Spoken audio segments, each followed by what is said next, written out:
Hello, and welcome to the latest episode of the AEG show.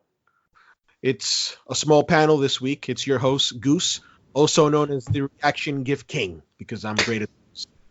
And we also have our favorite, the Honduran Miami Heartthrob, I hate you Marlon. so much. Hey guys, what's up? I hate you so much right now, you sucker. Anyways, We can swear. I forgot. We can't swear. Sometimes I forget the shows, but we can swear on this one. We've always been able to swear. I just want to say to everybody, thank you for joining us. Thank you for being with us, listening to the show. Hopefully, nobody listens to the show, but that's okay. One day we're going to have millions and millions of listeners and viewers and all that good stuff. We want to apologize for our inconsistent schedule. We've had some shifting things behind the scenes, but hopefully in the very near future, we're going to get it sorted out. And I think for the foreseeable future, probably for a couple weeks, it's going to be a two-man show, which I personally kind of like because it's going to be more intimate. We can talk about more nitty-grittier topics. It's still going to be gaming related, of course. This week, we're going to have a main topic, which is actually going to be focused around the Honduran heartthrob Marlon. We're gonna hooray. we're gonna delve into his history in gaming, how he came to be a gamer, how he came to love the medium, his favorite games, how is it gaming in a foreign country, and all that brings. So we can't wait to get into that. But first, I've got a couple of stories. Actually, we've got one story, and then there's a topic that we're going to cover that happened this week. But I'm going to start it off. So Call of Duty Modern Warfare released yesterday. Today's October 26th. The game came out yesterday. Mm-hmm. As many of you guys know, I am team physical, so I ordered it from Best Buy. Boo. It was slated to be sent to my, actually not my home. It was supposed to be sent to my UPS access point through UPS. Best Buy shipped it through UPS. And I get a notification on my phone around 11:30 that the UPS guy or girl, who knows, tried to deliver it to my house, but I wasn't home. So I said, this is odd. Why didn't they deliver it to the UPS access point? Generally, when they try to deliver it to my home, they default back to the access point at the end of the day. That did not happen. I got another notification saying that it was scheduled to be delivered on Monday. That's a big no-no because I wanted to play it on the weekend, so I was already upset. So the first thing I do is I call UPS. I hit up UPS, and very nice. They tell me, well, the reason that we can't ship it to the access point is because Best Buy, the shipper, has instructed us to ship it directly to the home. I'm like, huh? Wait, what? Yeah. That doesn't make any sense. Like, if you already instructed them to do it in a specific way, why would they change that? I have absolutely no idea. I have absolutely. It's It's already a great story. It's already off to a rocket start. So Lord Almighty. they tell me that UPS tells me that I have to contact Best Buy so they can give UPS permission to reroute the package to the access point. I'm like, okay. So I didn't really want to talk to Best Buy on the phone, and they have a chat, like a chat service. So I was chatting with Palmer Scott. I chatted with a lot of people, and they were not able to give me an answer. I chatted with these people over an hour trying to fix the problem. Then after the end of the chat, they said, hey, we can't fix the issue. You have to call in. And I said, gee, thanks. I wish you would have told me that an hour ago, and you would have saved me an hour of my time, and I just would have made a phone call, and hopefully it would have been fixed. So I speak to somebody called Sherry. No, sorry. I speak to somebody called Warren. His name was Warren. I'm pretty sure he was out in the Philippines based on his voice. Not that there's anything wrong with the Philippines. I love the Filipinos. Yeah, But it was not in within the United States, basically. correct. It was not within the United States. So I speak to him, and he tells me that he cannot. So first he says, well, I can't change the shipping address. It's going to come back to your home. I'm like, but wait a minute. If they deliver it to me on Monday, I'm not going to be home. He's going to miss me. Then he's going to try a third time Tuesday, and he's going to miss me. And then the shipment, they're going to ship it back to Best Buy, right? So you telling me you can't fix that? He's like, no, I'm sorry. The system won't allow me to do that. I'm like, perfect. How about we do this? How about we don't wait for it to miss me and you just cancel my order and refund me my money? And he's like, gee, sir, I'm sorry. I can't do that either. I'm like, wait a minute. So you can't reroute my package and you've already got my money, but you can't give me my money back. That sounds like a problem. How would you feel if you spent money? And he's like, sorry, sir. I'm like, I don't want you to tell me sorry. I want you to tell me, sir, I can fix it. But you can't tell me that. The apology doesn't do anything for me. Has an apology ever done anything for you? Because it's not doing anything for me now. Because you're saying sorry, but you can't fix the problem. And I said, Warren, I feel bad because I'm giving you a hard time. So how about we do this? You can't fix the problem, right? I want you to put me on the phone with somebody who can. Is there a supervisor that I can talk to? And he's like, he sighed. Lord Almighty. I felt bad for him. He was like, I can just imagine him like in his head. He was like, oh my God, it's one of these people. Yes, it's one of these people. And to be fair with him, I do sympathize with him. Over in higher ed, I work in customer service. I deal with customers all the time. So I deal with that all the time. I deal with it all the time. So I know what he's going through. But somebody's got to get the shit, and I had to give him the shit. So I waited 15 minutes to speak with the supervisor. And her name was Sherry. Sherry, I think. I forget. No, Sherry was the other UPS lady I spoke to finally. I forgot. It was a lady. No, it was Jason. It was a lady called Jason. Yes. He's going through the entire Power Rangers line. He's going basically has some guy named Ken. Oh my God. He said the entire Power Rangers lineup. That's good. So I speak to what I believe to be a female supervisor, certainly sounded like one, named Jason. And right off the bat, I said, because she wants to walk me through. She's like, I know what's going on. I have been briefed, but I want you to walk me through it. I'm like, Jason, check this out. I don't want to be mean. I don't want to be rude. I don't want to walk you through it to come to the same conclusion of you telling me, sorry, I can't fix it, right? So this is what I want you to do, Jason. I want you to press the magic button. I want you to flip that switch, whatever it needs. And I swear to God, I said this. I said, whatever it is that you need to do to fix the issue, which is either change the shipping address to the UPS access point or refund me my money and cancel the order. Whichever one of those alternatives you can do for me, that's how we solve this issue.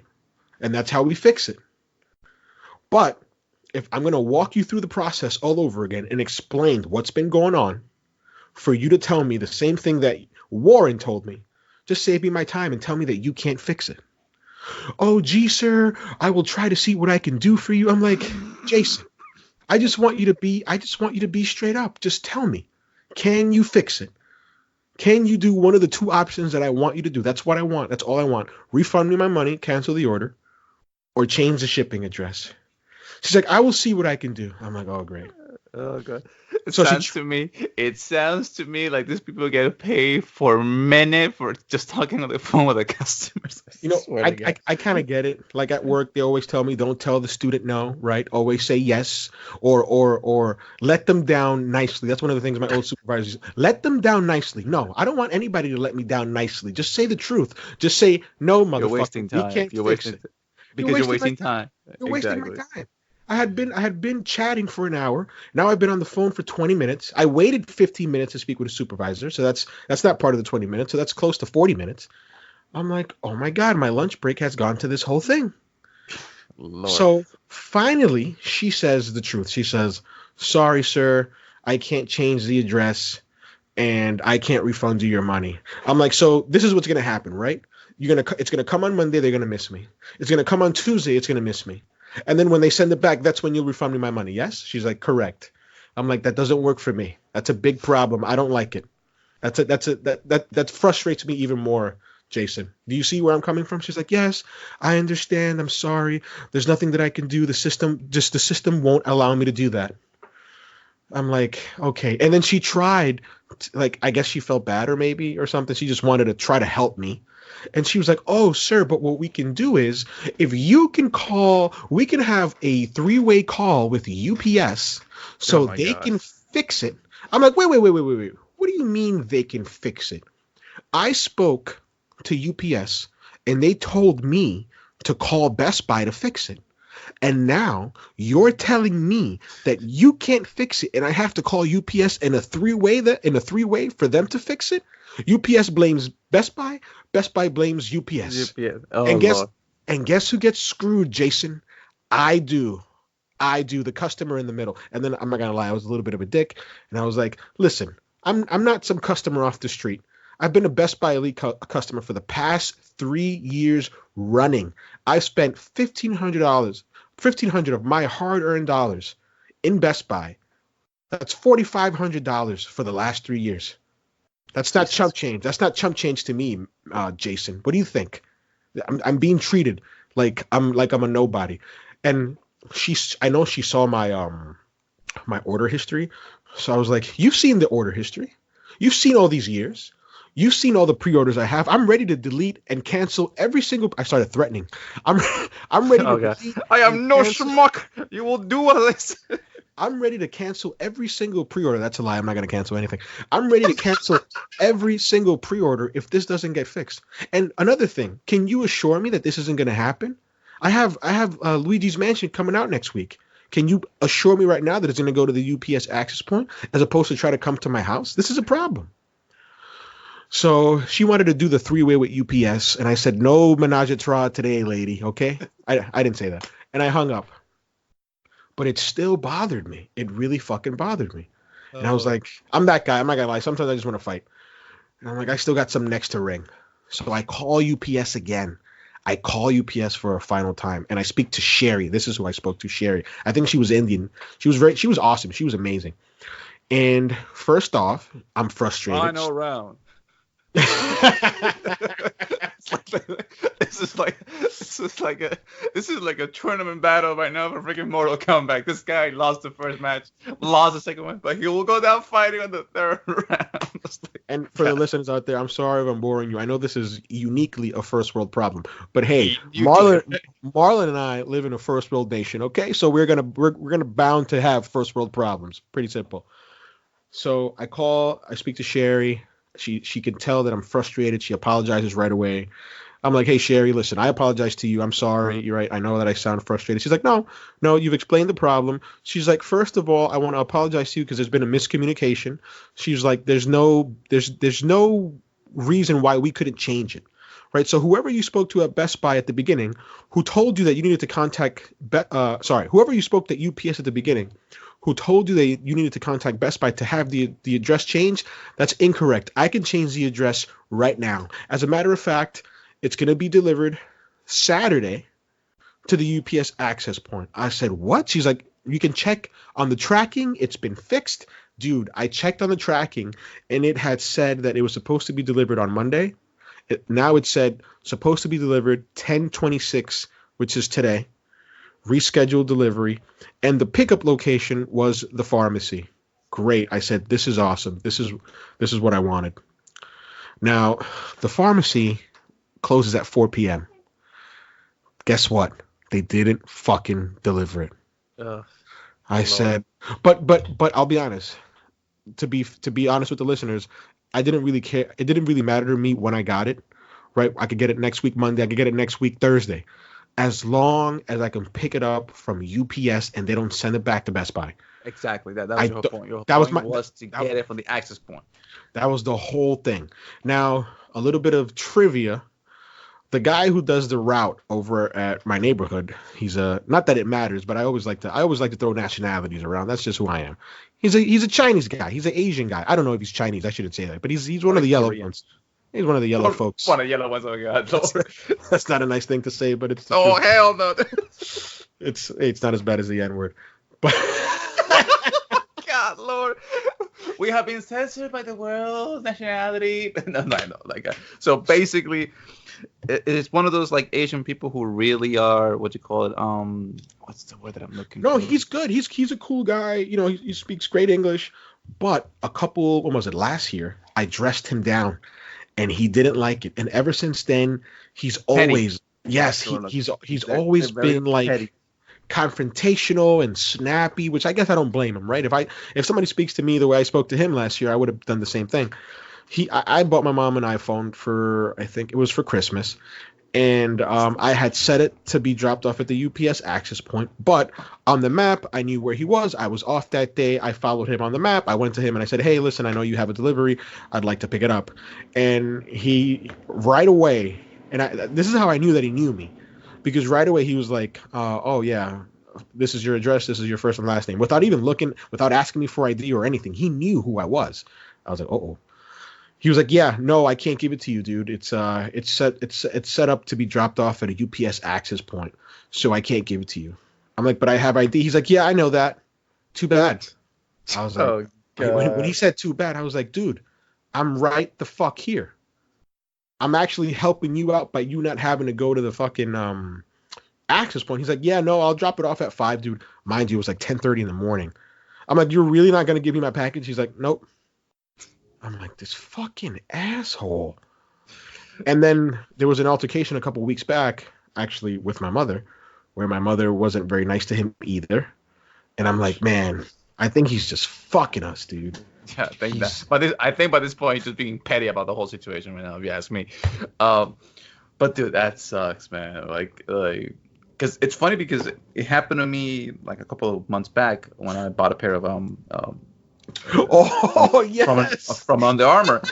It was a pair of shoes from the Project Rock One shoes for training and stuff like that. And lo and behold, personal trainer buying training stuff. Oh, woohoo, yeah, whatever. So basically, I spent like a week and a half trying to figure out what the fuck happened to my package, because I was like, it's supposed to have arrived here on Thursday. It's freaking Thursday of the next week. Where the it's my package, And I'm like, what the hell, man? It's like I go to FedEx. The FedEx have no idea what the hell is going on. I call them. They're like, we don't know, sir. We can talk to you on the phone. We can do whatever we want to do. I just want to figure out what happened to my package. Well, I can call the guy that's been doing the rounds around your neighborhood, asking to see what's going on. I'm like, yeah. We'll give you a call next Tuesday. I'm like, are you freaking serious, man? So I'm thinking to myself, like, okay, that sucks, man. But this thing's cost me like $100. Like, I gotta get them somehow, and they're sold out. Who did they deliver it to? Who was it again?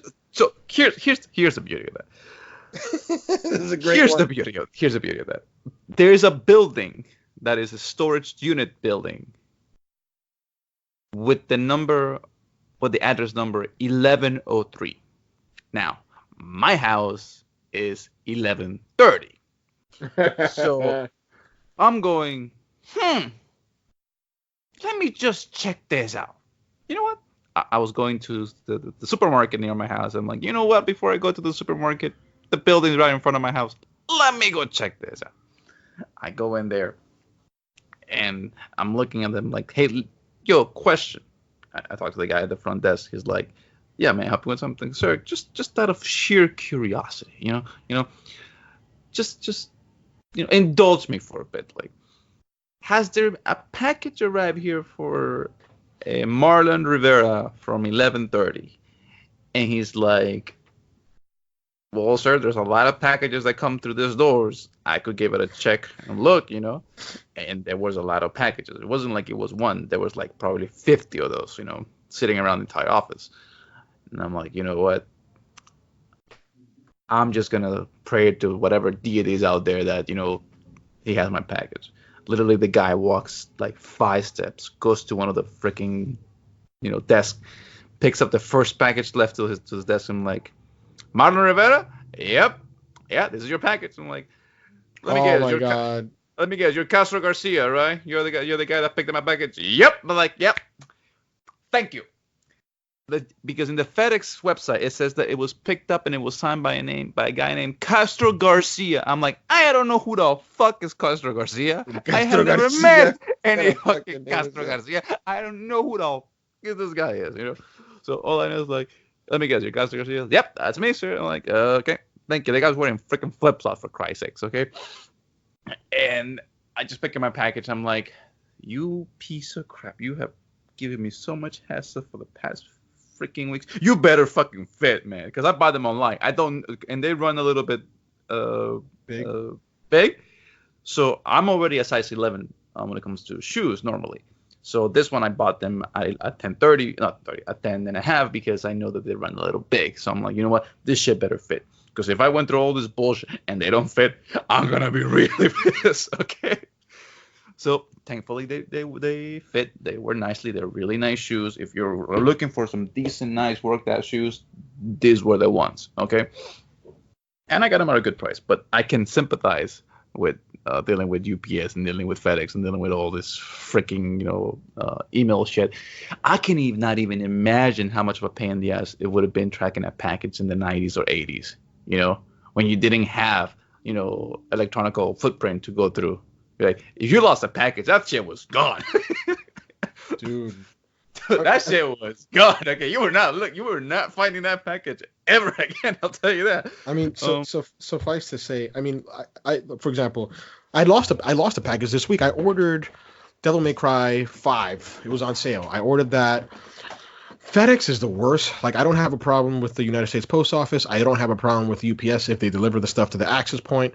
But FedEx is the worst. FedEx also has drop-off points, but for whatever reason, even though I have it automatically to be dropped off there, they have never done that. They have never done it. And the way it works for them is different. Like, I have to request it, as opposed to UPS, where automatically anything that's sent to my address with my name on it, it automatic switches to be sent to the access point. Automatic. I don't have to do a thing. It just does it. But FedEx is the worst. So they were supposed to ship my copy of Devil May Cry 5, and it still says it. If you look at the tracking, it still says that it's out for delivery since Tuesday. Since Tuesday, this package has been out for delivery. So I contacted them, and they said, it's lost. You have to contact the shipper. I contact Best Buy. They said, yeah, they lost it. We're going to send you another one through the United States Postal Service. I'm like, and then I asked them, I said, is it possible that you can send me everything through the United States Postal Service? Can I make that a request? They're like, sorry, you can't. I'm like, damn it. Yeah. Here's a funny story about the mail, specifically United States Postal Services. I'll give you a wonderful thing. Give you a great story with a really crappy ending. Okay. So about 2016, about 3 years ago, I get a pink slip on my house. That means that unfortunately we were not able to deliver your package to you because you were not, or nobody was at the home at the time. So if you want us to deliver the package to you, you have to sign the slip form, give it to us, and then we'll give it to you. I sign it. I put it outside. Apparently, my mom saw the pink slip, and she thought that it was the first time. Oh, no. So she gets it out of the freaking mailbox and puts it inside the house, right? Oh, no. I'm going by 1 day, 2 days, 3 days, 4 days. The pink slip came on Monday. This is now on Friday. And I'm like, yo, Mom, a question. Has there a package arrived for me or a letter arrived for me? Because it said that it was a manila envelope, right? And she's like, oh, no, yeah, the slip is over there. Like, it hasn't been signed. Like, it has been signed. I left it in the front desk, on the front door on Monday. Like, oh, you might want to have to put it back. I'm like, are you freaking kidding me? Oh, my God, dude. So I'm looking at the pink slip, and I'm like, okay. It says here that your package, if it has not been delivered, will be delivered back to the United States Postal Service office located in this address, right? And I'm going, by this point, it's already like, I want to say the 20th of December. And I'm like, okay, it's 4 days before Christmas. I'm like, you know what? I need to basically pick this up on Monday of next week.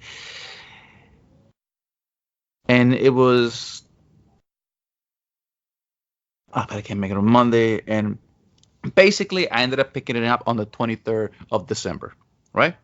So 1 day before Christmas Eve, I go to the freaking postal service. I give them my ID, give them the pink slip. I'm like, yeah, here you go. Here's the letter.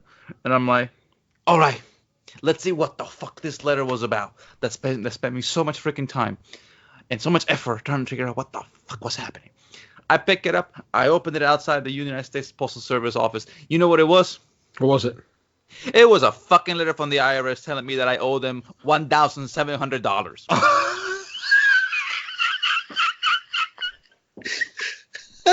You did say it was a crappy ending, to be fair. Oh man. I was sitting outside on a bench outside of the United States Postal Service going, what a great Christmas present, you pieces of shit. Okay? Oh my god. But did you appeal? Did you really owe them?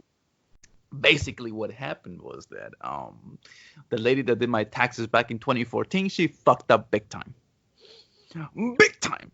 Man. And they basically told me like, yeah, listen, your taxes are wrong in this date. We need you to fix them, or give us at least the receipts as to why you're saying that this was correct. I'm like, I don't have the fucking receipts. Okay, they were fucking school supplies, for Christ's sakes, that happened in 2014. I have no idea where they are.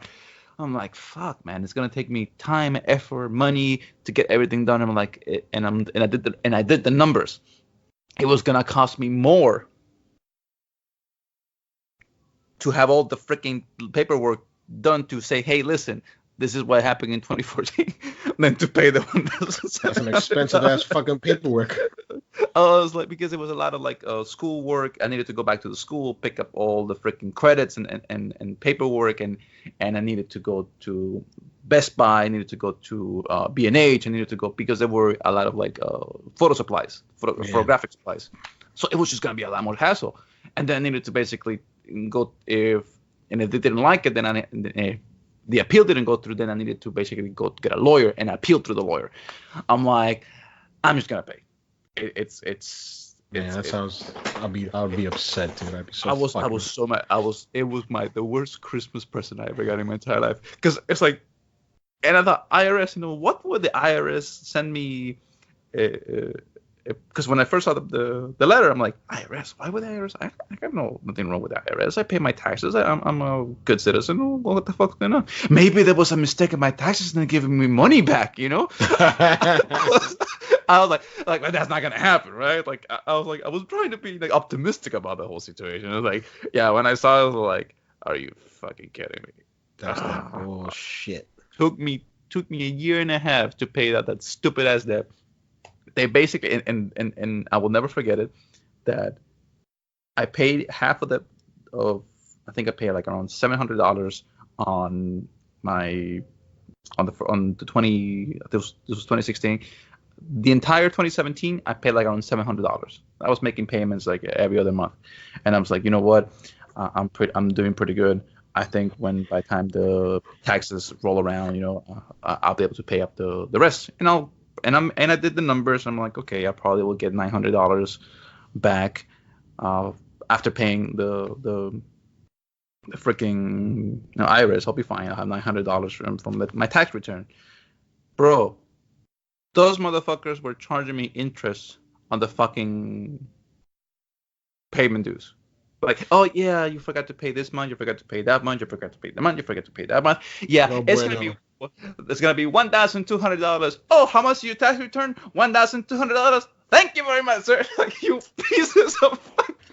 God, dude, they got my fucking tax return. I got $50 that fucking year. You have no depressing that shit was. That really sucks, man. Just dealing with these things. You had to deal with the IRS, but initially just having to get the package. Me dealing with Exactly. UPS. We definitely were the last of us. Oh, you like that, right? That was the last of us dealing with this BS. I'm not gonna lie, that was a horrible segue. Probably that's the worst segue ever. But it's a segue nonetheless. Talking about delay shipments, okay? There you go. Delay shipments and talking about being, broken dreams and promises, okay? About that, So how do you feel about the delay to The Last of Us 2? So let's set the table real quick.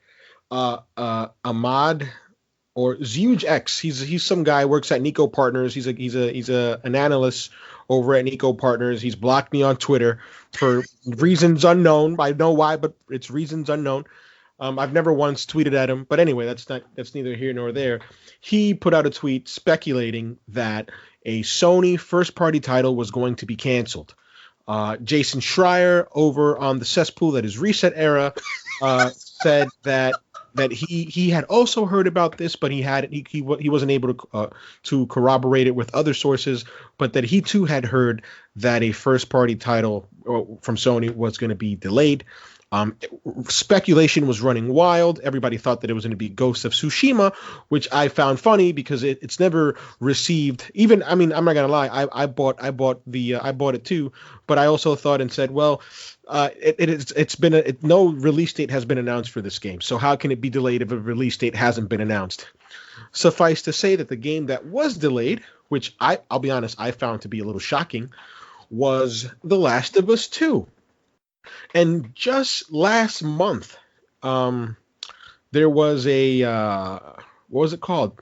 Just I think 1 month yesterday or today, September 26th, based on this article.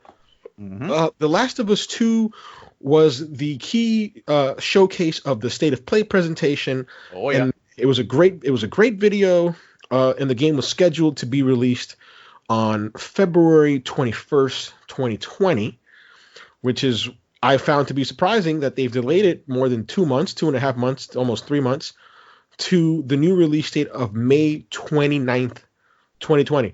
And just real quick before we get into it, I'm going to read the message from game director Neil Druckmann. It's titled, "An Update from the Game's Director." Shocker. By Neil Druckmann. To our fans, let me cut to the chase and get the news out of the way. The Last of Us Part 2 has a new release date of May 29th, 2020. I know. It was just about a month ago when we had our big blowout for the game, letting media play over 2 hours of it, along with debuting our new story trailer and revealing the release date. The positive response we saw from our community was overwhelming. You can feel the energy among the team members. After working on something for so many years, it's invigorating to get a glimpse of validation for all the hard work. However, it was during the last few weeks, as we were closing out sections of the game, that we realized we simply didn't have enough time to bring the entire game up to a level of polish we would call Naughty Dog quality. At this point, we were faced with two options: compromise parts of the game or get more time. We went with the latter, and this new release date allows us to finish everything to our level of satisfaction while also reducing stress on the team. While we're relieved that we won't have to compromise our vision, we're disappointed that we weren't able to avoid this exact situation. We wish we could have foreseen the amount of polish we needed, but the size and scope of this game got the better of us. We hate disappointing our fans, and for that, we're sorry. We hope you understand that this additional time ensures that The Last of Us Part 2 lives up to our collective ambition, as well as our commitment to the highest level of quality. We know the extra few months will add to what may already be an excruciating wait for all of us. We are grateful for your patience and continued support. Come next May, you will finally rejoin Ellie in The Last of Us Part 2. Neil. What do you think, Marlon? What do you think? I think that they should have. I think they should do a couple of things. Number one, it is a bummer and a half the fact that everybody and their mother was basically saying that The Last of Us 2 was going to get announced for November release date before E3 came out. There was a lot of buzz around The Last of Us 3 announcement back in 2018 and 2019. I was one of those. We all knew that was a little too optimistic. Even for me, I'm like, November, that's a little bit too, you're cutting a little bit too close, Well, so when they announced The Last of Us 2 for February 21st, I said to myself, okay, that's a decent time frame for them. It's gonna be jam packed with a lot of other titles gonna be that are gonna be on the running on February for it, But I'm okay with that. When they said that the scope of the game and that the way that they were trying to envision their game out was going to be until May 29th of 2020. I said to myself, we're getting into another of those, Duke Nukem issues, or one of those Oh my God! Here the we go. Guardian. Hyperbole, Marlon. Hyperbole, Marlon. We're getting into one of those like the Last Guardian issues, where it's like they keep pushing the goalpost over and over. Is it gonna come out on May? Yeah, it's gonna come out on May. But for me, when a developer has issues with with the scope, and they realize that it's too much with little time, it tells me number one is that the game is gonna be freaking amazing, or that they found some bugs in the game that it has made it a little bit more tedious to work around, so they need more time to fix it. They seen what happened with Anthem, they seen what happened with Mass Effect, they seen what happened with all the other studios, and they realize we cannot drop an egg here, because while we are Naughty Dog and we know that we make great games and great content, you said it best, Gustavo. The gaming community is very, very, very has very short-term memory, and you're only as good as your last game, so they don't want to drop the ball on The Last of Us 2, because everybody loved The Last of Us. It's one of the games where, and we have said it here on the podcast before, where if there's one game for Naughty Dog that you have to play, is The Last of Us, and The Last of Us 2 is coming up with a lot of hype, and it wasn't like The Last of Us where the game Actually, was... I would say Jack and Daxter, but okay. I'm kidding. Jack and Dax for you? No, I'm kidding. I'm just kidding. Lord. But what I'm saying is, like, there was not a lot of hype for The Last of Us. They were just saying, oh, we're working on a new IP that is not going to be Uncharted, and people were like, oh, what's going to be? And when the game came out, it was celebrated across the board through the entire industry as one of the greatest games that Naughty Dog has done. Great storyline, great mechanics, great gameplay and stuff like that. So The Last of Us 2 has to not only deal with the hype that is around it, but it also has to improve on what The Last of Us did. So if they need the more time to fix that, I'm okay with that. A lot of gamers are not, but for me, I'm okay with the delay. At least if it keeps the integrity of the game. What about you? I agree with you. I think that you and I over here at AEG, I think we're in the minority. I think you see a lot of outrage online, which is a common thing nowadays. But no, this doesn't strike me as a troubled development. I don't think that the reason they're delaying it is because it's a troubled development and they're panicking, like, let's say, an Anthem or I can't think of any other game, but plenty of games that they constantly get delayed, and you can tell they're in development hell. This doesn't strike me as that. This literally strikes me as a genuine, we need time to polish. The only thing that I don't want to say bothered, but I found 3, I guess. Borderlands 3 is another one, which was in development for quite a while. 2K. Oh my God. That game is horrible, man. That's only 2K20 looks absolutely it sold pretty well. Actually, side note, I'm waiting on a pretty significant price drop on the Super Deluxe edition so I can nab it. But going back to The Last of Us 2, the only thing that I don't want to say bothered, but that I found strange or odd was that it was like a shift of gears. I'm like, why if like, what's the difference between a month? What difference did 30 days make for the producers, for the people in marketing who were trying to get together to get a release date out?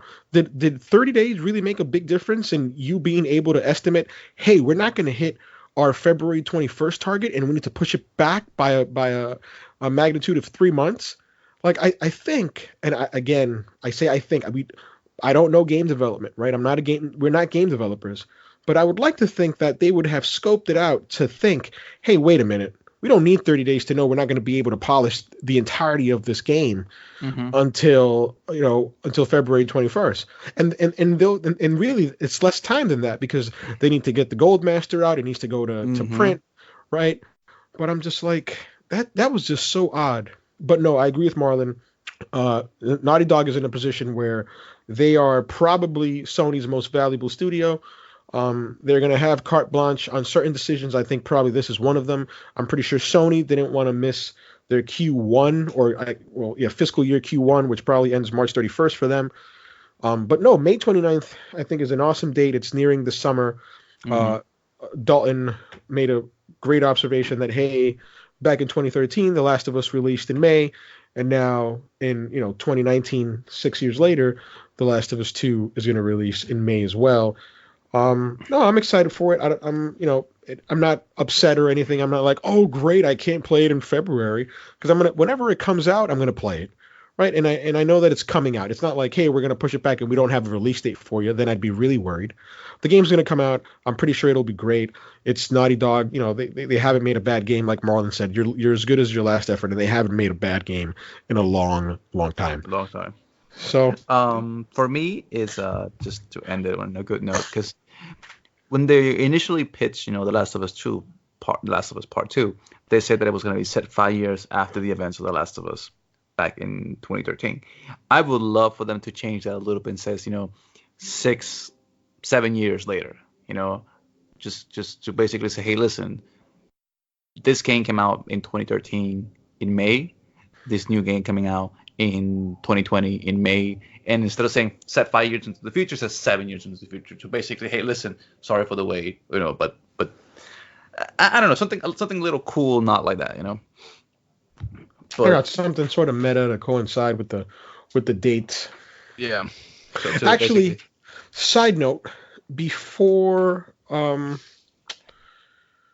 move on to this topic and we go to the star of the show, me and Dalton were having a little conversation about PS4 to PS5, and just real quick, not to really delve into it, but basically the gist of it was he said something along the lines of, it'd just be great if they just push it back to PS5, right? And I agree with him. If they were to make it a PS5 exclusive, I think that'd be a great thing. The Sony accountants would throw a fit. They'd have an aneurysm because they'd be shutting down a 100 million plus market. But he also said something along the lines that I didn't agree with, and I couldn't believe that he said it. He said they should have a PS4 version, a PS5 version, and call it a day. And I disagree entirely. I was like, no, that's you don't want that. They're gonna nickel and dime you.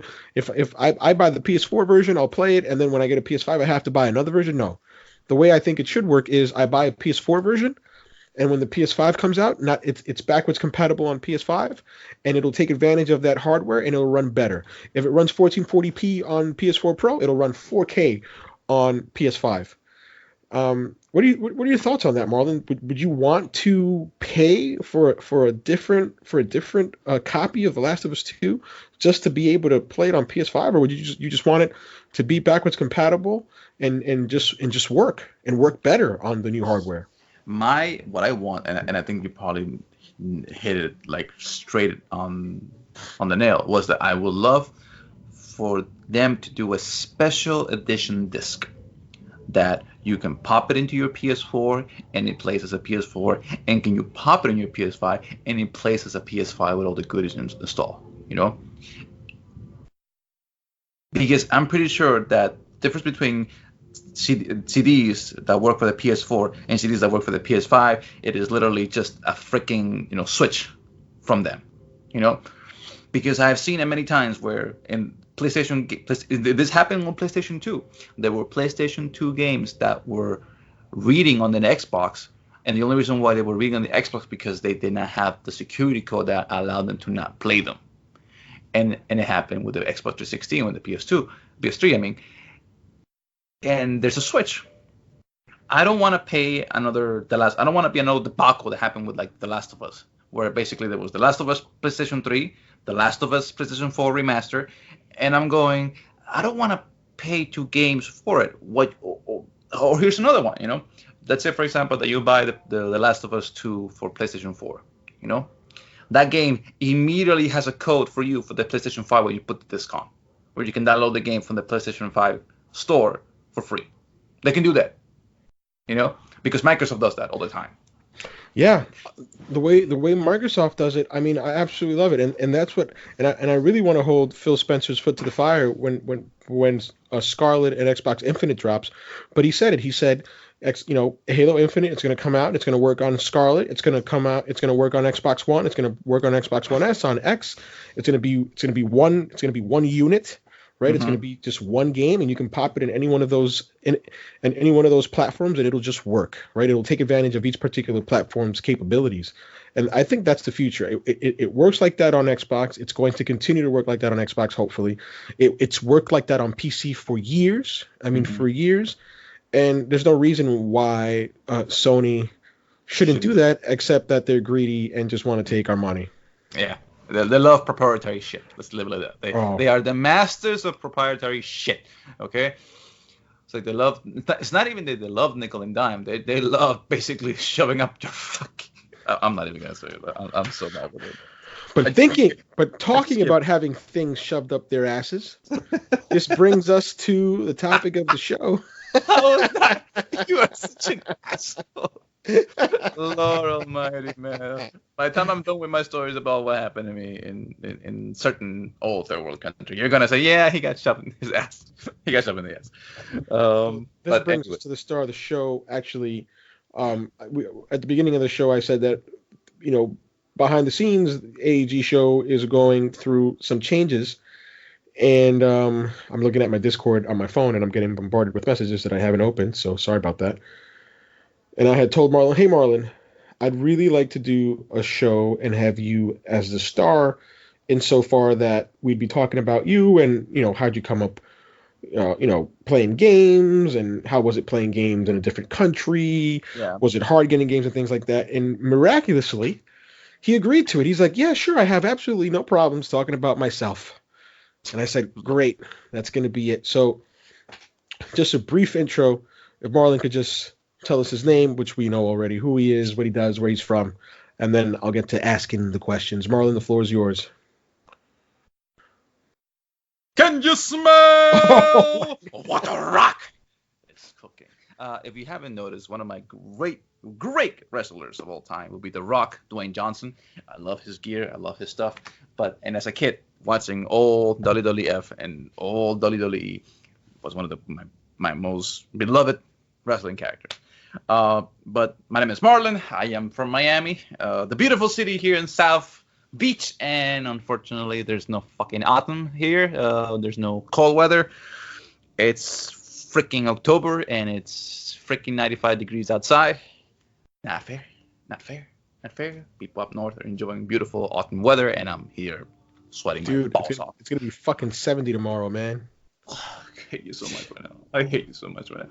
Anyways, so what would you like to know about me? Because I am an open book when it comes to video gaming. I am a closed book when it comes to personal stuff. Oh no, this is none of this is. I know. This will be personal.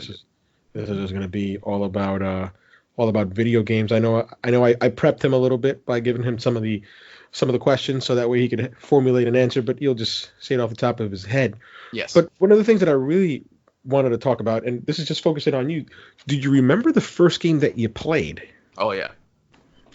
Oh yeah. Super Mario for the Game Boy. Did you beat it? Nope. Did you like it? I kind of liked it, but the thing about playing that old Game Boy was the fact that you had to have some really nice lighting to be able to enjoy it.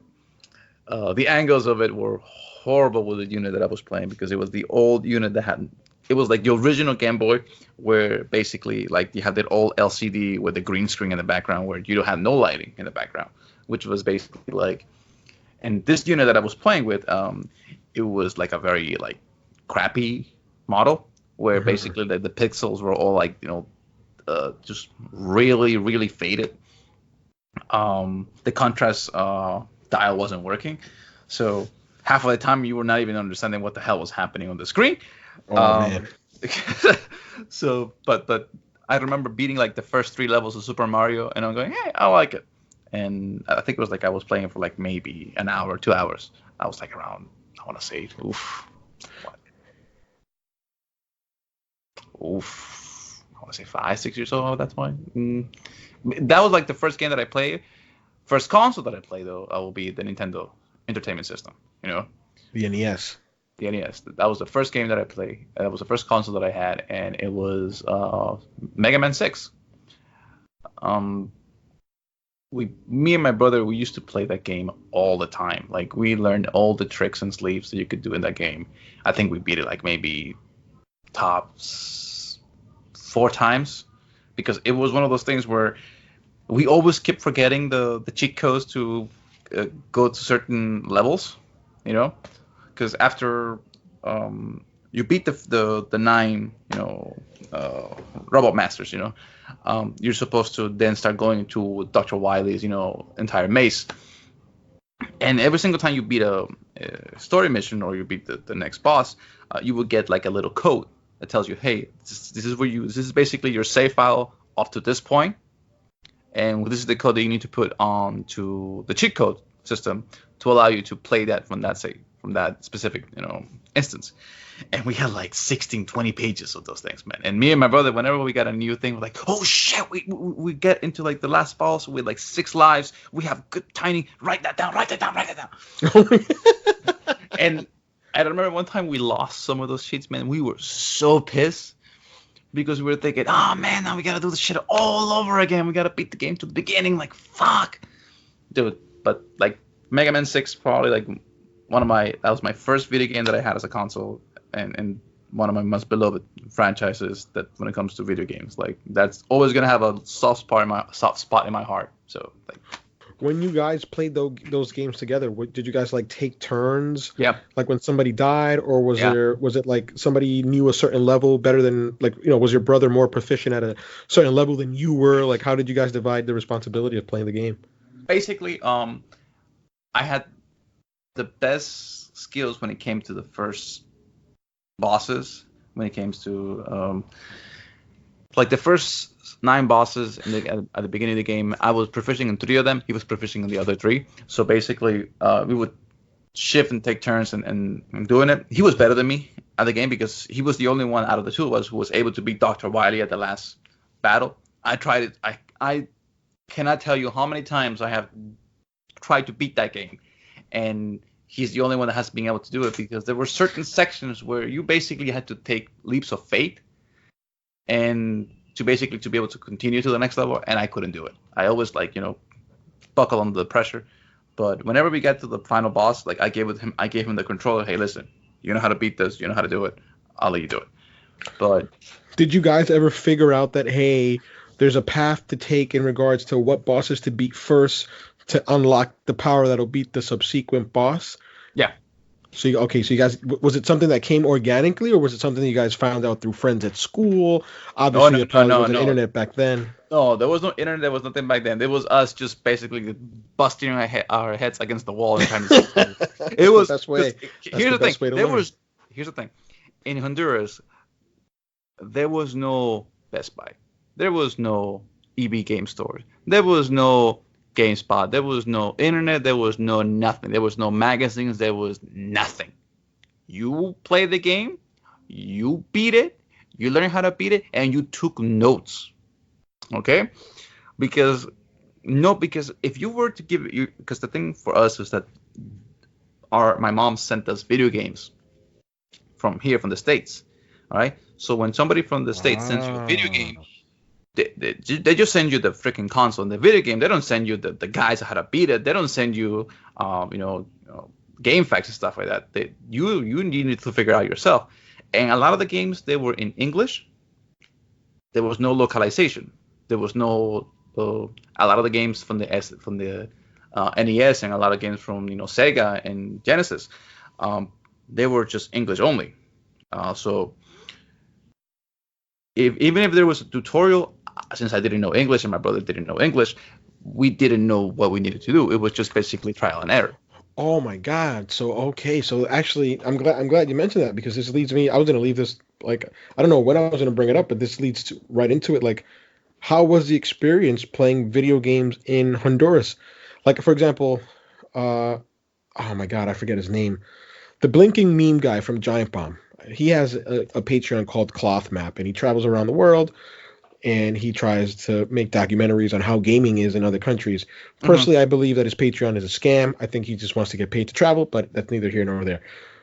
But he went to Brazil, and the Brazilian game market, one, is expensive because of import taxes, but they have like this whole cottage industry of certain games that are just made there. You have modders and developers who make games for certain markets in Brazil. I thought it was pretty cool. How is and I mean I don't know how much you can speak to it because you've been living in the states the majority of your life, but how is the gaming industry in Honduras if there even is one? Okay, the gaming industry in Honduras is basically what gets imported into the country by the Americans. Okay. Ah, So basically, there's no game development there. There's no, or at least as far as I recall, or as far as I know, there's no game development that is for localization for Honduras. There's a lot of modders. Like there's a lot of like people that sells you that those cheap Chinese knockoffs, consoles, stuff like that. The ones that play like 1,000 or 100 million games in one console. There was a lot of that. You know. But a lot of it was just exported from China. A lot of exported was from the people that got from the States here, people that got sent, like a Super Nintendo, Nintendo 64, or Sega Genesis, stuff like that.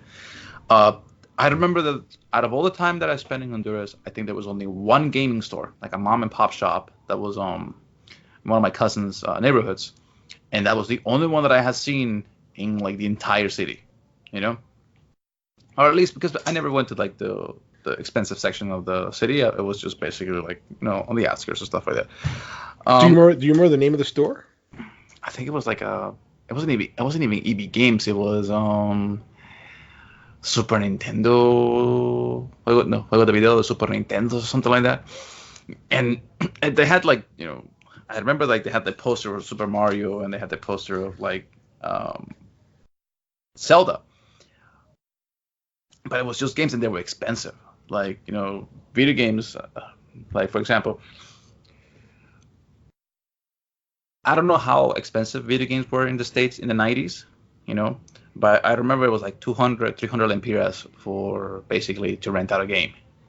And in those moments where a pizza costs you, 150 lempiras, and renting a game costs you like 300, a little expensive. Okay. What the games cost more money than the pizza? Yeah. At least to rent them out. Remember, there's a lot of import taxes and stuff like that. But then again, when I went to that store, I think I was like around maybe like 8, 9 years old. I didn't know like what was the correct amount of money that you could get for a video game. But for most of the video games that I play with, they were sent to me by my mom. And two, we used to trade with a lot of people from my neighborhood, So let's say, for example, that one of the kids from the neighborhood got a new game for the Sega Genesis, right? And he was done playing it because if you were playing a game, you play that for 1, 2, 3 years, okay? That's the only thing that was the only thing that you got, It wasn't like you got one. Oh, I'm bored with this game. I get another one. No, that's it. You were stuck with that for like, until somebody sent you another one, right? So I remember when my mom sent me the Sega Genesis, it had 6-pack on it. It had Sonic, it had Shinobi, it had Columns, it had MotoGP, it had what was the other one that it had? It had Alter Beast, and it had what's the other one? It was Sonic the Hedgehog, and there was another one that in the 6-pack, and we used to play that, and we used to play it all the time. So you get used to it. So when somebody says, "Hey, listen, my mom just sent me Sonic the Hedgehog 2, and I've been playing this game for like 7 months. Do you want to trade? And I'll give it to you for like about a couple of months, and you give me that game that you have for a couple of months, and we'll just play it." And we did that. When a guy got the Lion King, we did the same thing. And I hate the fucking Lion King. That game. I hate the fucking Lion King. It was a pain in the butt. I never have actually officially beaten that game from beginning to end, legit. I have beaten it with on mods, and I have beaten it on with emulators, but I have never beaten it legit from the cartridge. So you got good with the games, and there was a lot of games where, for example, I'll tell you a funny story. Alter Beast. I never beat that game in Honduras. I got to the final boss and I always die. But there was something that at the beginning of each level where for me, since I didn't know English, it just sounded like. I didn't know what the hell he was talking about. I didn't know what he was saying. It was only until I got to the States and I was like maybe 15 years old and I saw some. There was an emulator for the Windows 90, no, for the Windows 2000 that I'm like, you know what? Let me try. And it says, "Rise from your grave." And like, oh shit, that's what he was saying all this fucking time. What the fuck? It was like, oh shit, everything was in English. Let me go back and do it. I went to play Liar King. It's like, it starts. Like, oh, so that's what the mom was saying all this time. Like, it starts. Like, the king has returned. It's like, oh, dude, like, it had so many great memories because it was like the veil had been lifted. Like, the veil had been lifted. Like, I was playing Nintendo. Well, my mom sent me a Nintendo 64. Like around 1997 or maybe 1990. It was like around that time, 1997, 1998, when it first came out. And it was the King Kong 64 version. Okay, the green Nintendo 64 console, translucent green with the expansion pack. And I remember me and my brother could not figure out how to get that game to work for about 6 hours. It was in English. The instructions were all in English. We didn't know what the hell was going on. We didn't know. No Google Translate back then. There was. So we just kept seeing like it was the screen, and it was showing us the expansion pack, and it was going in circles, and we didn't know what it was saying on the screen. It was only until me and my brother were like, you know what? Where's that red thing that it's sitting in like in the box? And I tell him, you mean this thing? Yeah. Pop it in. Maybe that's what's causing it for not to work. We pop it in. We push it into the slot.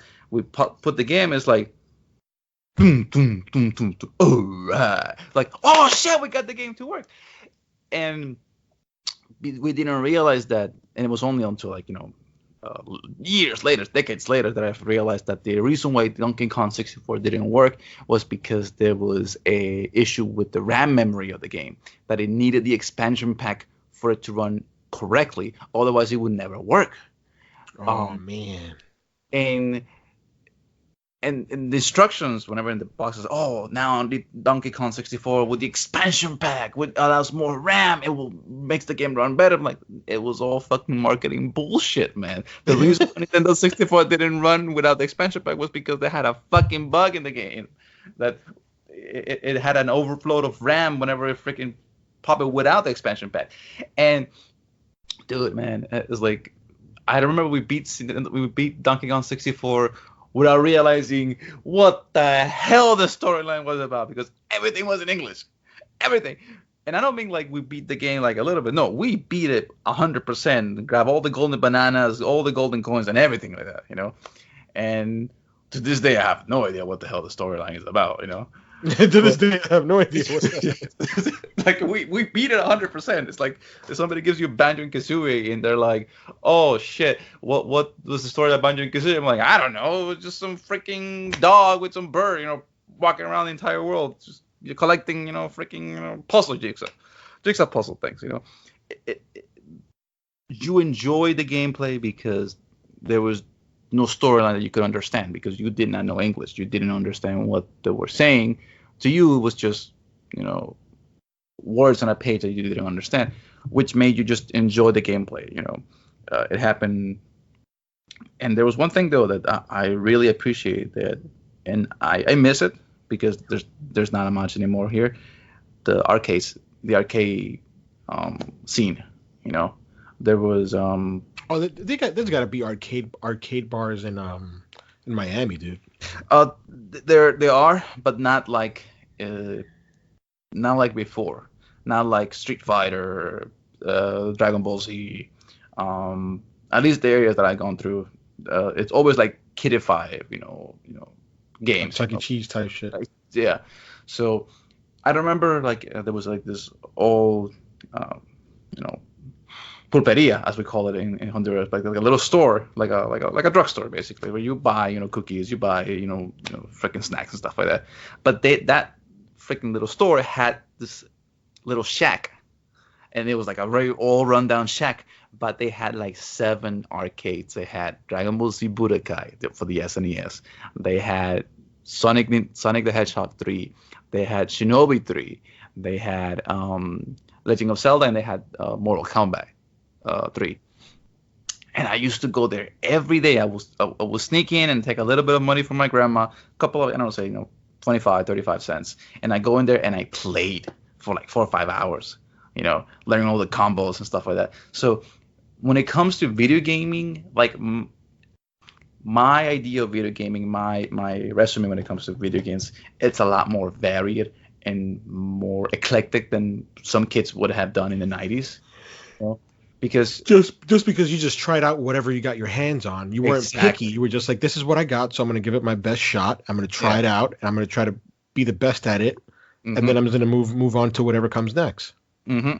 Were there any genres that you gravitated to as a gamer when you were young back home in Honduras, or was it just, hey, whatever I get, it's what I'm playing? Or were you always like for example, you said your mom would send you games. Would you ask for games, or was there something that you were anticipating, like a shooter or like a fighter or something?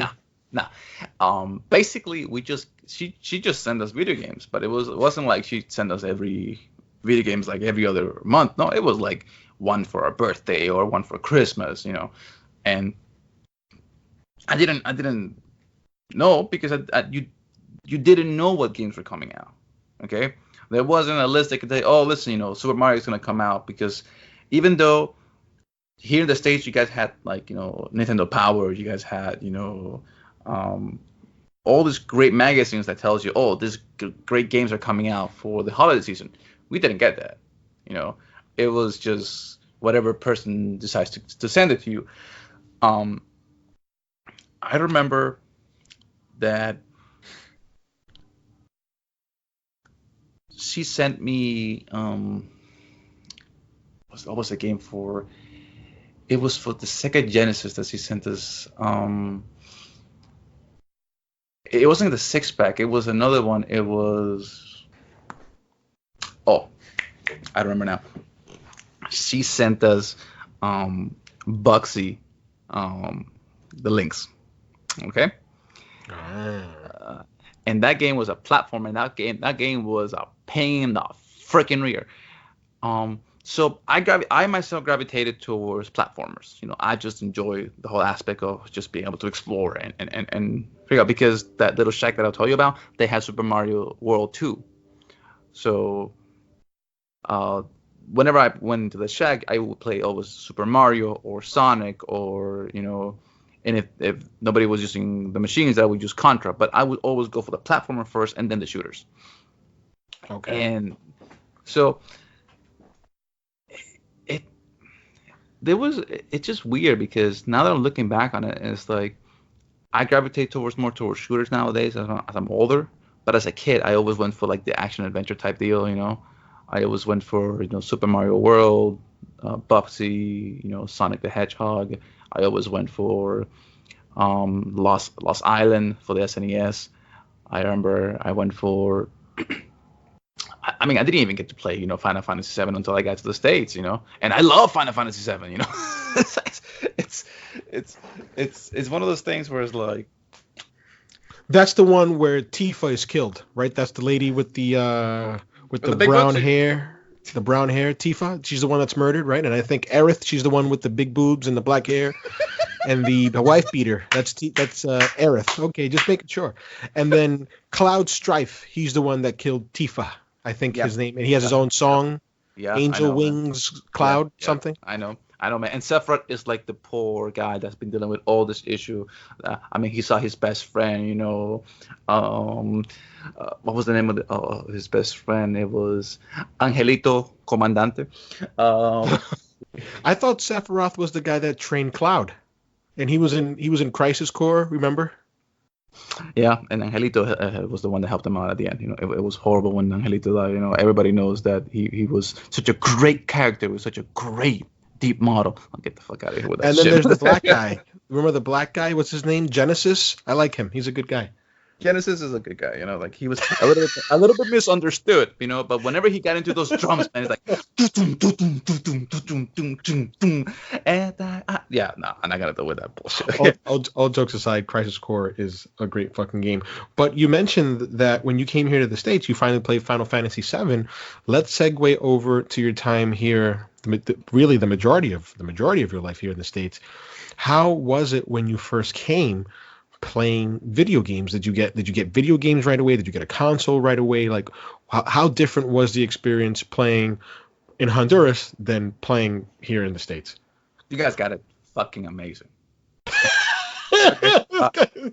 You guys, I was so jealous because I remember, and when I came to the States back in 2000, was the fact that the first thing that my mom bought was a PlayStation 1 console. It wasn't like the original console, but it was the slim version of the console, the PlayStation or the PS1. And we play Final Fantasy 9. I play Final Fantasy 7. We rented it out from Best Buy. My mom and actually my dad took us to my step whatever. They took us to Best Buy, and when we went to Best Buy, dude, I was like a kid in a freaking Christmas store, man. It was all these video games and all these movies and all the freaking posters and magazines, and you had Game Boy Color, you had Game Boy Nintendo 64, you had NES, and you had all these things that I only saw them in movies. Okay, I want you to understand this thing. Like, because in Honduras, while I watched TV, a lot of the shows that I watched as a kid were predominantly Fresh Prince of Bel-Air, Saved by the Bell, Full House, sitcoms from the freaking United States, from the States. And I always saw that as like, oh my God, that looks so cool. I would love to have. I remember watching like the old not reality shows, but like the game shows for the kids. Okay, where, I know what you're talking about. Like with Lost Temple, stuff like that, where basically, hey, if you win this, then you get the latest Super Nintendo SNES with like frig games, stuff like that. I'm like, oh, I'd like to have that. And when I came to the States, dude, it was like a religious experience as a gamer. Because you get to finally enjoy all those titles that you saw them in posters, or maybe you saw them in a magazine, like maybe once upon a moon, okay? And I remember that when we first got that first Christmas, my mom bought us a PlayStation 2. And because it had just came out, and when we got the PlayStation 2, we bought it with Final Fantasy X. And the first week that we got the PlayStation 2, Final Fantasy X, it was in the box. We had to say, hey, listen, we're gonna just not play this right now because that's for later. But there was a game that we went to Best Buy to rent, which was Sniper Mission, and we played the shit out of that Christmas morning, man. What was it called? Like, Sniper? Yeah, it was an old sniper game for the PlayStation 2. I don't remember the exact name of it, but it was basically, maybe Spec Ops Mission or something like that, or SCOP. I'll see if I can find it right now. It was basically a sniper game for the PlayStation 2 that basically you were taking, like you were looking into the sniper, and you were looking into the scope, and it was all like just basically taking out targets. And it was a really, I don't know if it was Sniper Elite or it wasn't Sniper Elite. It was some game that basically like Sniper 2 or Sniper, I don't remember the name, but we played that and we loved it. And after that, it was, I'm a kid. I'm 11 years old by this point, 12, turning 12. And there's such a big difference between how the American market perceives games as opposed to what somebody who lives in a third world country perceives games, because for us, video games was so much about the gameplay and just enjoying and having fun time. I remember we traded to a friend of ours, Donkey Kong 64, and he gave us, Diddy Kong Racing. Ah. And we played that for like 4 months, and we got good at it, and we got good at the game. We tried to unlock everything, and we didn't care what was faster, what was meta, what was the best car in the game. We just thought it was, what can I do to go unlock everything in this game, you know? Same thing happened with Super Mario World. Same thing happened. You'd figure out every single nook and cranny that you could do to beat the game and get better at it. And you didn't care if you didn't know what was happening in the story. You just wanted to get to the next level. You wanted to just basically see what else was there, what other secrets the game had in store.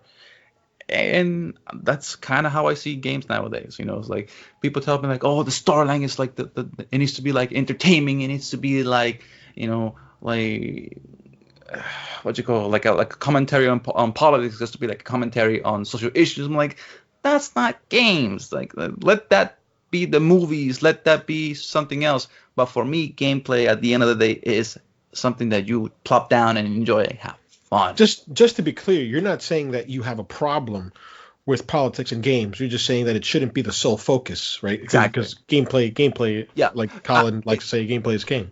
Yeah, basically, because for me, I have so many issues with people that's just like, oh, it needs to be about a social commentary and it has to be about that. I'm like, it needs to have 3 black folks. It needs to have 4 Asians. It needs to have 0 white folks. Yeah, it shouldn't be a checklist. It should be something that you have fun playing. You know, I mean, think about it. I was playing as a freaking Italian plumber for the better part of a freaking decade, and I didn't care that he was Italian. I didn't care that he was fat. I didn't care that he had a mustache that looked like a fucking pedophile. I just thought it was fucking cool. I liked that. It was a good freaking game. You know, I was playing as a freaking, you know, lynx that was killing aliens, that was eating freaking, you know, spaghetti and meatballs, for crying out loud. You know, I'm Bugsy. It's not about how, it's not a commentary on how life should be or should not be. It's about, you know, having fun, you know.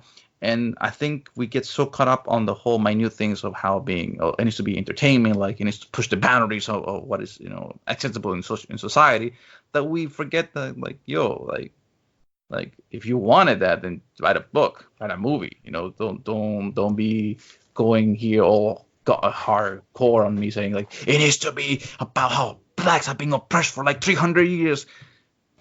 And why does that care to some Asian dude who lives in freaking Hawaii? That doesn't matter to them. Like they don't gravitate to that. You gravitate to that, and you want that. That's fine, but don't expect everybody in the world to do the same thing as you do, because that doesn't happen. You know, make games relatable, but don't be like very like on your face about it. You know, I don't know. It's just, having said that, and I hesitate to use the term hardcore, but when did you become more, when did it become just more than a passing interest for you? Was there like a generation? Was there a game? Because, for example, I remember when I met you online, oh yeah, Marlon's cool, he's cool. But then, you know, just talking to you and spending time with you online, I was like, oh shit, he's like me. Like, you know, no offense to the other guys, to, you know, and I mean both TMSG and the AEG guys. But I'm like, oh, he's a gamer nerd like me. Like, he eats and breathes this shit. Like, he knows the developers, he knows the games, he knows the game engines. He's into the nitty gritty stuff, which not every gamer is. Not that there's anything wrong with it if you're not, right? But as soon as I noticed that you were like that, I'm like, okay, he's cut from the same cloth that I'm cut from in terms of being this into the gaming industry, not just playing the games. Was there like, was it something that you just discovered? Because I know you were part of GAF, which I was like, oh wow, he reads GAF, he's part of the community. When did that happen in your gaming career? It was gradual. I'll tell you this, it was gradual because it was around middle school where basically I wasn't just basically like, you know, playing, you know, PlayStation 2 or maybe playing with the Xbox, stuff like that. It was basically,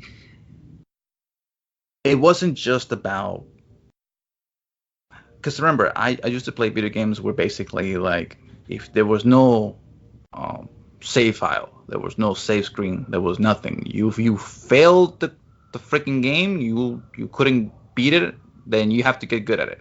You know, because you have to put money to those games. Remember, If I was playing Super Mario World and I ran out of lives, I need to put another quarter inside. Right? If I was playing Mortal Kombat 3 and I failed to beat Shao Kahn, then I needed to put another quarter there, and then I had to go back down all the way down to the first beginning of the first fight to go all the way up to beat Shao Kahn. And I always had the ability of like, okay, the game is not catered to be easy. The game is not catered to give me a free pass. Everyone who has played Lion King for the Genesis will know the game does not give you a free pass if you're playing on the Genesis. Nope. And I always thought like, okay, I'm okay with that. I never felt like I was being belittled. I never felt like I was being, obstructed, because I always felt like because for me, I always felt like, oh, okay, the only reason why I didn't go get fast is because I'm not good enough. I just need to get better at it. I always saw it as a challenge. I never saw it as a punishment. I don't see difficulty as a punishment like a lot of people tend to do. It's like, oh, I'm being punished because the game is so hard. Like, no, don't see it as a punishment. See it as a challenge, something to overcome, something to get better at it. Because in life, you will have those moments, whether it's in your job, whether it's in school, whether it's in any aspect of your life. You will have a moment where you say, hey, listen, are you willing to step up for the challenge, or are you willing to just say, you know what, I'm okay with it? And that's fine. If you don't feel like comfortable doing that, that's fine to you. But that's not me.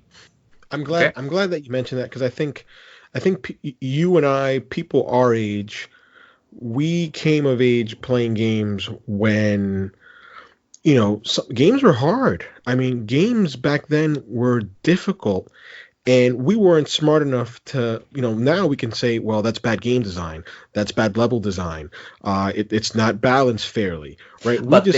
But they did it for a reason, because the games, if you were doing a video game, that video game should last between a year or 2 years. You could not.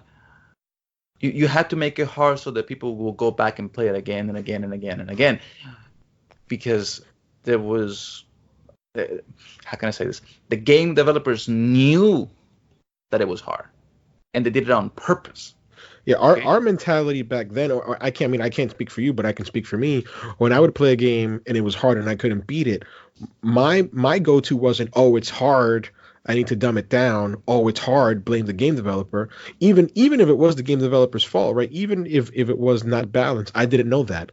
I would just say, I suck. I need to keep going at it and get better, right? Look at Lost Island for the SNES and look at Ninja Gaiden for the SNES. Those games were difficult as hell, and I played those games on the arcade, meaning I was paying money to play those games. Okay, I would, and my grandma always hated me for doing this, but whenever she had some extra change that she didn't need, I pick it up and went there and play with the fucking maquinitas. And brother, let me tell you, I got really good at fucking doing, Kung Lao's brutality on freaking Mortal Kombat 3. I'll tell you that. I still know the pattern on how to do it on a joystick and an arcade system 20 years later. Okay. Up and down, left, right, 1, 2, 3, 4, 5, 6, done, brutality. It's and I see that as something that as a fun memory, like a lot. I feel like a lot of gamers nowadays, like kids, gonna be like 6, 7 years old, who look at Minecraft, who look at Fortnite, they're gonna look back on it and they go, man, I had a really fun time with that game. I thought it was a good game, stuff like that. But I feel like a lot of the teens and people who are 14, 15, 16 years old, they're gonna look back at games totally different than how you and me looked at it back when we were kids.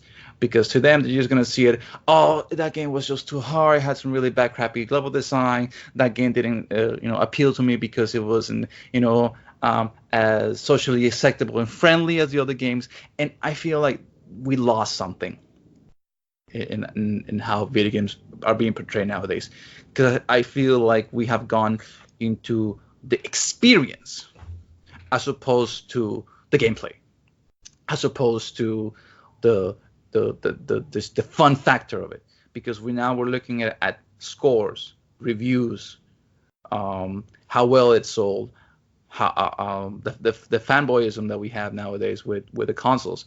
Because I didn't have fanboyism growing up, because there was no fanboyism in Honduras. Like, if somebody had a freaking Nintendo 64, oh shit, he has a Nintendo 64. Somebody has a Sega Genesis, oh crap, he had a Sega Genesis. Oh, he has a freaking, I don't know, a PlayStation 1. It's like, oh man, I want to play that. You wanted to play those games. You wanted to enjoy those games. There wasn't as like, oh, he has a PlayStation.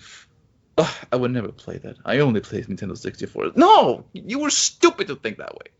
Nowadays, kids do that, and they basically forsake the great experiences that would have gotten over brand loyalty. And for me, that is a disservice that you can do yourself as a gamer. And that is something that whenever I have kids, I will tell them, listen, play the games that you want to play on the console that you want to play. Doesn't matter if it's Xbox, doesn't matter if it's PlayStation. Have fun and play those, because that's what's gonna make you enjoy yourself. Not the Xbox, not the PlayStation. If there's great games in PlayStation, fine, I'm okay with that. But if you find that you gravitate more towards the Xbox games and you have fun with the Xbox games, whether they are horrible reviews, whether they have horrible, sell numbers, if you have fun with that, I'm okay with that. And that's pretty. I think that's pretty good insight for when you do have your kids. It's just, hey, just play whatever you want. Hopefully you'll be in a position. Not hopefully, you will be in a position where, it. Although it was great for you to have to wait for games to come, and it gave you again like an eclectic variety and taste of games to play. Like when you'll be a dad, they'll have whatever systems they want, but you can tell them, hey, just play whatever you want. If you don't want to play the Nintendo, all right, just don't play Nintendo. Play Nintendo. But the thing for me is, like, if you don't, and let's say, for example, I have my kid, and my kid tells me, hey, Dad, listen, I want to play, like, your old, Nintendo 64 games. I'm like, yeah, go ahead. And if my kid tells me, Dad, this game is, like, really hard. It's like, I know. It was designed that way, because developers was difficult at the time, and basically they just had to put all the resources for that specific game. And, like, if you need help, I can help you out. But if my kid tells me, no, I want to do it, I will be the most proudest parent, because I know for a fact that I did parenting right. Okay? Because when your kids want to do something for themselves and they want to prove to you that they are getting smarter and they can learn to become more independent, for me, that is the best feeling you can have as a parent. Knowing that, hey, this kid wants to do himself. He doesn't want somebody to spoon-feed him the information. Doesn't want to just give him a free pass. He wants to learn it the hard way. And for me, that's what I want, and because I've seen it with my brother. And it pisses me off, man. Like, the guy is a great person as a human being, but man, he always loves the shortcuts. It's like, oh, but can you do it for me? Oh man, let me go look up a video on YouTube how to, like, cheat this my way out of this so I can get the trophy. And I'm like, and it pisses me off. Wait a minute. I'm gonna call you out on this. For the raids, I mean, that's one of the things I had. Not to wait, but there's no buts. Buts, they only get bigger, my friend. Okay. What about the raids? Doesn't the same principle apply to the raids? Just the wonderment of going into this new experience, not knowing what to do. Yes, but the problem with that is that you're not just dealing with one person. If it's a solo mission, I'm okay with figuring it out yourself. I'm okay with, but. So find the group of like-minded people who don't want to look at YouTube. Unfortunately, my friends group don't do it. Okay, good.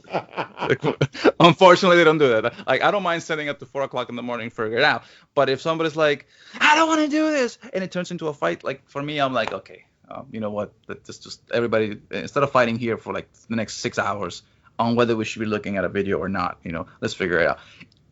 Because half of the time, like, if the raid had just come out for Destiny and nobody knows how to do it, I'm okay with that, because we are figuring it out ourselves at the meantime. But what usually happens? Some ass hat in the group is like, you know what? Let me go figure out how to do this. Like, it comes back, I figure it out.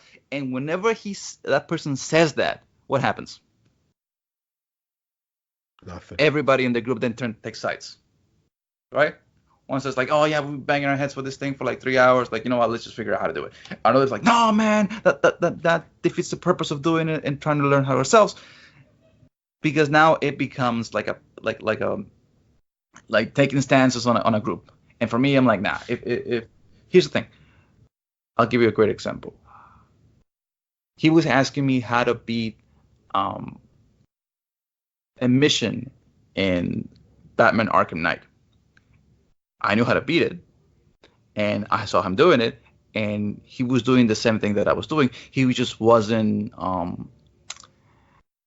what's the word I'm looking for here? He just wasn't executing it at the correct timing. And I told him, listen, you got the pattern now. You just got to get better at it. It's like, I don't want to get better at it. I just want you to do it for me. That pissed me off, because I'm like, bro, you already are doing it correctly. Like when I was doing the Become Legend in Titanfall 2, like I hadn't looked up any videos, and when I realized that, when I went to the videos and I go, you know what, it was already like 12 to 1 o'clock in the morning. Let me go look up video to see how it is. After giving like 4 or 5 hours on my time, I went in there. I'm like, yeah, I'm doing the same thing. He's just executing it better than me. I'm like, okay. Then when I realized that my validation wasn't that I finished the mission, my validation was knowing that I was right in the money. That I was doing the correct thing to doing it. I just wasn't executing it properly. And I realized, okay, let me get it better. Okay, so for me, it's like if you've been working on something and looking at videos online, I'm okay with that. But don't be like going on YouTube and cheat codes on how to beat this game without spending money, or looking up on YouTubers. Can you please teach me how to do this for me, or you can do it for me? I'm like, no, like that doesn't work, because I've seen it with him. It's like he will go onto group chats on Minecraft and say, hey, listen, does anyone have a world already made for me so I can just get the trophies? I'm like, bro, so what's the whole point of playing the game if you're just basically putting yourself on rails and just letting somebody else do the hard work for you? I gotcha. So that's what pissed me off for him. But I get it. Like he's a special case, but it was one of the things where I don't want to see that in my kid, you know? Yeah, it was just more the frustration of, hey, I really don't want you to do this. But we're almost wrapping up here, and there's 2 more questions that I really want to ask. I saved these for last. The first one is, are there any games or any experiences? Oh my God, I can't pronounce. Experiences. God, the spick in me comes out once in a while. It says, hey, peekaboo. Are there any experiences in games that have had any like emotional resonance, not necessarily made you cry, but just have hit you in a way that other games haven't? Last of Us, that first hour. Oh yes, you have spoken about this. You're right. That first hour, I was shocked, because we've seen so many trailers and so many commercials and so many videos of Ellie and and Joe, but we never got anything in the trailers about Joel's daughter, And that first hour for me, and I don't want to get into spoilers because I feel like people should enjoy. Even though the game came out like 6 years ago, that first hour for me, I was shocked, because I was like, because I could feel the emotional from Joe. I could feel his pain. I could feel like my little girl I lost my little girl because of my stupidity. And for me, that hit home. Another one would have been at the end of Kingdom Hearts. I was around, I want to say like around 12 years old, and when I had finished the game, and I remember very specifically, like I had this nostalgia feeling, like I just beat this game that I had never gotten before, Because even with Final Fantasy X, because the way that I had played the game, at the end of Final Fantasy X, I got emotional, but I knew for a fact that something was going to happen at the end, that it was going to come full circle. Japanese people love doing that. They love doing melodramatic stuff that at the end gets turned over, and you basically you get your happy ending, right? Not right away, but you do get your happy ending. But with Kingdom Hearts 2, well, with Kingdom Hearts, I got like this nostalgia feeling, like I beat this game by myself. Like with it, like I beat it, I have fun with it. I can't wait to see more of this storyline. But that simple and clean Hikari theme song for me, like that was gonna be stuck there for the rest of my life, man. Like, and there's a couple of more video games that I have, but I feel like that in particular, that experience in particular was special. Yeah, because it was like it was a gift for me that was given for Christmas, and you're holding at your this game and you're thinking, oh my god, I want to play this, and you're playing it, and it says collaboration between Final Fantasy characters and Disney, and you're like, how is this game gonna be like? And at the end of the game, when the credits roll and the music starts, and you're thinking, this was a great game. It had some issues when it comes to just bosses, but at the end, it was just great game from beginning to end for me. And it had all the mashups that I like. It had all the things that I enjoy. And for me, I really had fun with it. And I haven't had a game like that since not even Destiny, because Destiny, I loved the game and I played it like religiously, but it never had like that experience of like that nostalgia, where the game ends, but you want it to continue. Yes. You want to see more of it. Like I never had that with Destiny. I never had it with Final Fantasy 15. 15 felt bittersweet. 15, I didn't feel like I needed to see more of that. I feel like the storyline of 15 was, it ends there and that's it.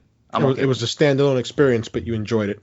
Yeah, and I never felt like I needed to go back to the world and see more of it. I feel like I got my what I needed from the game, and that's it. But Kingdom Hearts, that game, I wanted more. I wanted to see what was gonna happen, because and that's probably why the reason 3 was such a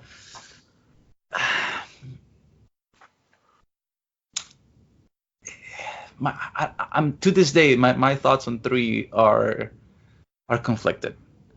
Because in one point, I really love the fact that we finally get to see like the end of an era for the game, but in another one, I feel like they could have done certain things better, and because it took so long to make it, I feel like it wasn't worth the wait.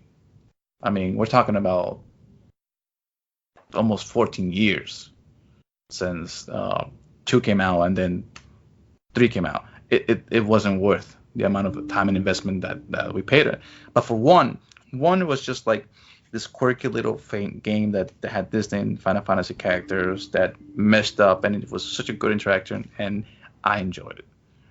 For me, that's gonna be probably the best experience that I had.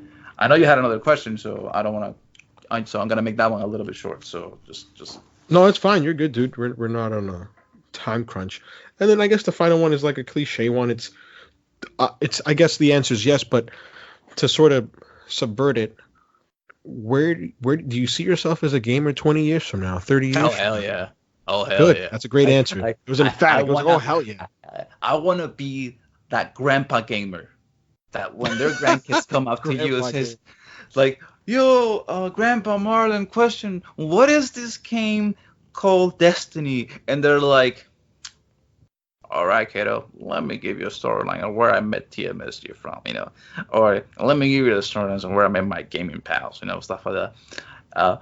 I want to be the type of guy that basically is in their 60s and 70s, maybe 80s and 90s, and can talk about comic books, video games, and look at it in a fond memory, the same way that my grandma and my grandpa, same way that my grandpa was talking about when he was talking about his soldier buddies with me. It's like, oh man, I had such a great time with those guys, And it's totally different because he was a soldier, I am not. But whenever he looked back and telling me the stories about of his buddies up in the war and the way that he was doing on basic training, like his eyes would light up. He would get a twinkle in his eye, and he had like this like very like awesome smile that tells you, hey, listen, I had a great time. And I want that when they ask me about video games. I want to tell them, hey, listen, I got a couple of games that you can play with, and I want you to play them. I would love you to play, Last of Us, Super Mario World, all these games that I had a history with. And because even though it's my hobby, even though it's something that I do on the side, it's something that I love and have passion with. And after that, I'll just probably tell them and go train out to the back with a punching bag and stuff like that and get fit. I'm glad that you mentioned that because I think that our generation, maybe people a little older, I mean, it's probably happening now. I can see it with probably my brother. I can see it with my cousin, maybe with when their kids get a little older, especially my nephew who's playing games. But I was talking to you yesterday. I saw my uncle who I hadn't seen in a couple of months. It had been a while. I think maybe 18 months I hadn't seen him. And growing up as a kid, I was always nerdy. I was always into comic books and games and all the stuff that you and I are into. But out of all my family members, my uncle was the only one who was into that as a kid as well. Mm-hmm. So it was so cool to share games and comic books with him. And now that you mentioned that your answer was hell yeah, emphatically. I want to be the grandpa gamer. I think that'll be a reality. And I think for us in particular, like I can't wait to be in that same position as well when I have kids or when I have my grandkids and they're like, oh yeah, I'm watching Batman. And then I'll have the same experience that I had with my uncle. And he's like, oh yeah, well, you know what? Batman started out as a comic. I'm like, you know Batman? He's like, yeah, kiddo. Unfortunately, the world doesn't revolve around you. Batman wasn't born when you were born. He's been around for decades. Yep. So no, that's awesome.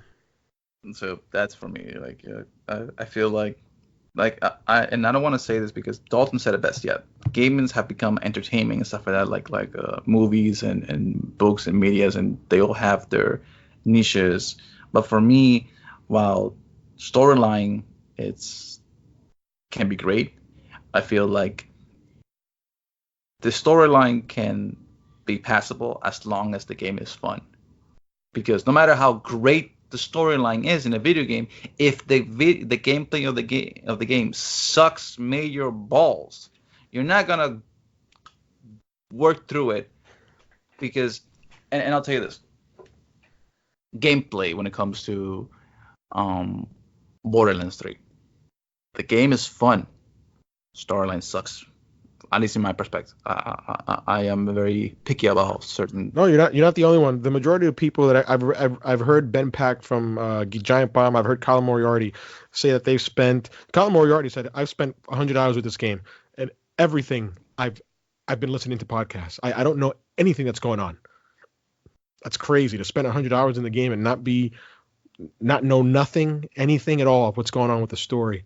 And just focus on the gameplay is something. It's a benefit to the game because it's great gameplay, but it's a detriment to the story and to the writers because it means that there's nothing of worth there.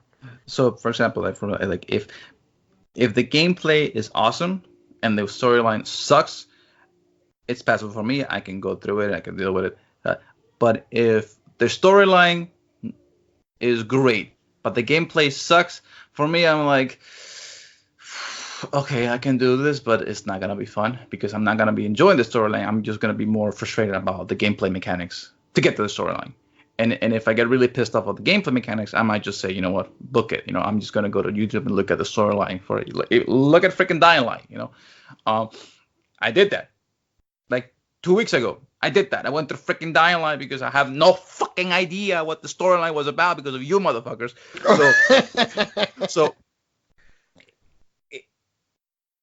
I can, if the gameplay is fun and the storyline sucks, for me, I can pass it. I can deal with it. If the storyline is great, the gameplay sucks, I can pass it, but I have more reserves of it. If the gameplay sucks and the storyline sucks, no, that's a no for me. That will be a hard no for me because as a kid, I got given games.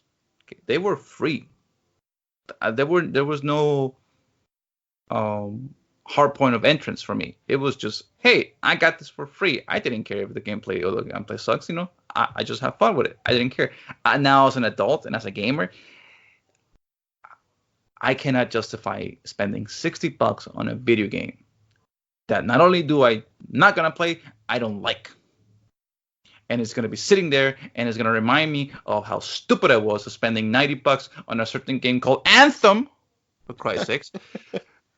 Because it just it just gets me mad because, hey, I could have spent that money on something else, another game that I would have enjoyed, like Control, or another game that I might have enjoyed, like Outer Worlds, or another game that I might have enjoyed, like, I don't know, something other than the stuff that you bought, you know? Yeah. Because it's not free for me anymore. I have to pay for it. You got to pay for it. And when you have to pay for stuff, you know, you get really conscious about how you're spending your money. You know, when you're a kid, you don't care. You know, you don't care. It's not your money. You know, you're not working, 62 hours on a dead end job to basically say, oh, I'm gonna give you half of my fucking paycheck to get a fucking game that I'm not gonna like. Yeah, the value proposition becomes that much stronger when you're paying out of your own pocket, and when you're, the dollars are hard earned. Mm-hmm. But that makes perfect sense. And I just want to thank you. I want to thank you for giving me and the fans and the listeners your time today. It was all about Marlon after my Best Buy story and The Last of Us. Fuck you, UPS. I just want you to know that. But Sherry, you were great. Asian guy who delivers in my neighborhood. If you ever listen to this show, know that fuck you too. Oh man, I like being petty. But with that brings us to the conclusion of our show. I hope you guys enjoy it. And you will see us next week. AEG show out.